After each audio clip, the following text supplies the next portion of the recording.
Welcome back everyone, Mudford here. Today's video is going to be a little different than the usual videos. I just want to take a minute and talk about the channel.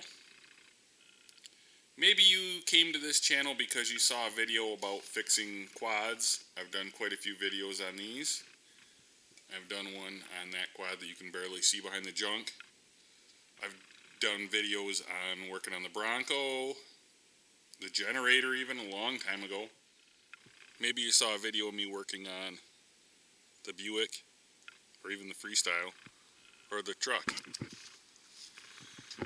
Could have even been the Mustang, which is gone now. You can see I'm kind of busy out here today. Just put a fence around the garden. Got the fence up, and we're putting some planters around the edge of it for some strawberries, blueberries, and raspberries all around the perimeter of the fence at the garden. Just finished up the boards. Grace is out here now planting some onions to get the garden started. We have a few sugar snap peas over in the far bed that haven't even sprouted yet. But we're working hard getting the garden going.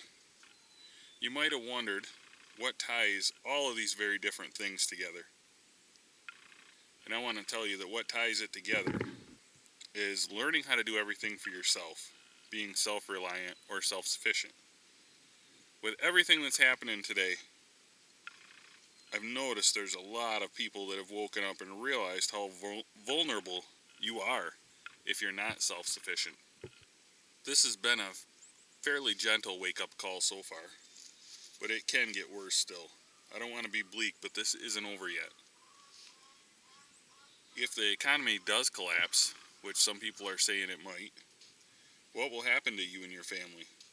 Can you get food without money? Or a grocery store?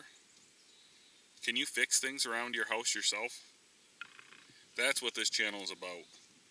Learning these skills. It's a journey that I am on with my family, and I want to invite you to come along for the journey with me. We've definitely noticed some things in the past few weeks that we need to improve on. I noticed we're running to the grocery store, or the hardware store, or the farm store way too often during the quarantine. But right now we are working on some improvements to the homestead. You may not live in an ideal place to be self-sufficient.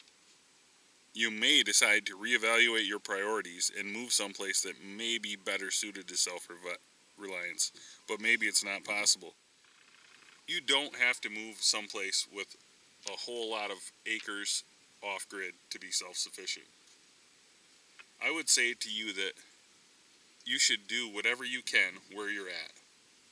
If something bad happens, like another Great Depression, you aren't going to have time to learn the skills you will need to survive. You need to already have them. I thought that I knew a lot, but I found out I have a lot to learn in many areas. Some things like gardening and canning that look easy take a long time to perfect. Like I just showed you, we've added onto the garden this year, and we are going to add a bunch more fruits. And we also grew a whole bunch more plants that we have growing under the lights in the basement than we would normally grow. We're going to plant a few extra, and then we'll have some extra left over for our friends and neighbors. I will be back with some videos on the Buick GS build very soon. As a matter of fact, I have ordered an intercooler, a new computer, and a smaller pulley for it, so hopefully we'll be getting some more horsepower out of it soon. Look for those videos in the next few weeks. But in the meantime, stay safe and try to pick up some new skills. God bless.